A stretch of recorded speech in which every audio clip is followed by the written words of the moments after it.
Actually আমি হচ্ছে honours drop out. আচ্ছা, কি পড়তে অনার্স? বোটানি ডিপার্টমেন্টে পড়াশোনা করতাম ন্যাশনালে।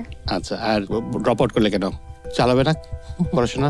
মানে আমার ছোটবেলা থেকে আর্ট অ্যান্ড ক্রাফটের প্রতি অনেক শখ ছিল, তো 2019-এ একটা শখের বসে অনলাইন পেজ ক্রিয়েট করেছিলাম এন্ড পড়াশোনার পাশাপাশি সেইটা আমার চলছিল টুকটাক।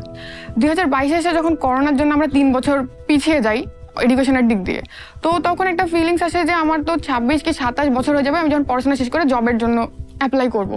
তো এটা আমার ফ্যামিলি, যেহেতু আমি বড় মেয়ে, মানে আমার কোনো ভাই নাই, সো আমার বাবা মায়ের জন্য আমি একমাত্র বলা যায়। তো সেই জায়গাতে আমার একটা ফিলিং ছিল যে তাহলে আমি এত বছর ওয়েট করব, তারপরও তখন জবের আমাদের তো বেকারত্বের হার অনেক দেশে, তো সেই টাইমে জব পাবো কিনা আমার কোনো গ্যারান্টি নাই। তো সেই জায়গাতে আমি তখন বিজনেসটাকে 2022-এ সিরিয়াসলি শুরু করি। অ্যান্ড যখন প্রথম আমরা একটা অফলাইন ফেস্টে যাই এক্সপেরিমেন্ট হিসাবে, অ্যান্ড সেইখানে আমরা খুবই কম, আমরা জাস্ট 13,000 টাকার প্রোডাক্ট নিয়ে গেছিলাম, আমাদের 10,000 টাকা সেল হয়ে গেছিলো।